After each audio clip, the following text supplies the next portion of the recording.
Bonjour à tous, très heureux de vous retrouver pour ce nouveau JT Auto de Capital. Cette semaine, nous allons parler de diesel, de vente aux enchères ou encore de la première voiture électrique de Cupra.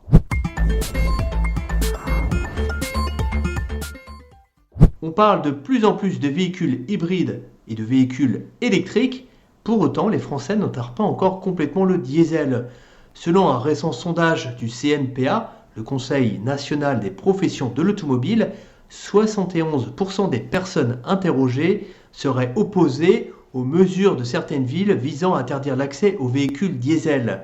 Et pire, plus de la moitié des personnes interrogées n'auraient même pas connaissance des ZFE, ces zones à faible émission qui interdiront prochainement l'accès aux véhicules les plus anciens, donc les plus polluants, dans certaines agglomérations françaises. Le mercato entre Renault et Stellantis continue.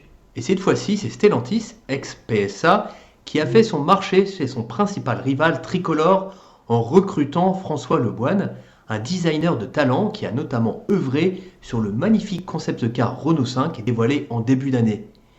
François Leboine prendra la direction du design chez deux marques italiennes, Fiat et Abarth, dès le 1er juin prochain. Vous avez toujours rêvé de conduire une Formule 1 ? Eh bien, votre jour de gloire est peut-être arrivé, puisque la McLaren de Lewis Hamilton, avec lequel le pilote anglais a remporté 3 Grands Prix en 2010, va prochainement être mis aux enchères cet été à l'occasion du Grand Prix de Silverstone. Cela vous laisse quelques semaines pour faire des économies, sachant que la voiture est estimée entre 4 et 6 millions d'euros.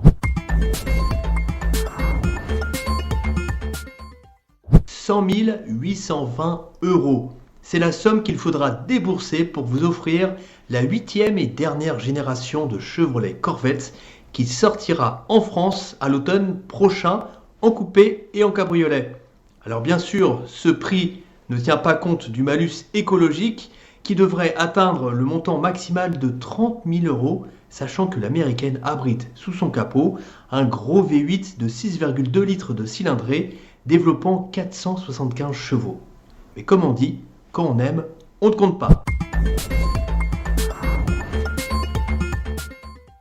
Autre nouveauté automobile, mais plus dans l'air du temps, Cupra, la marque sportive de Seat, a dévoilé sa première berline 100% électrique, la Born.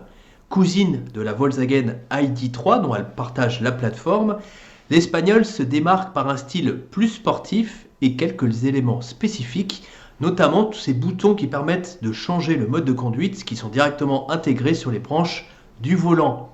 La gamme s'articule autour de 3 puissances de motorisation allant de 150 à 230 chevaux et des batteries dont les capacités varient de 45 à 77 kWh pour une autonomie estimée selon Cupra jusqu'à 540 km. Reste à voir ce que cette voiture vaut sur la route, mais pour cela il va falloir se montrer encore un peu patient puisque la Cupra Born ne sortira pas avant l'automne 2021. Voilà, c'est terminé pour cette semaine. Je vous dis à très bientôt pour un nouveau JT Auto de Capital.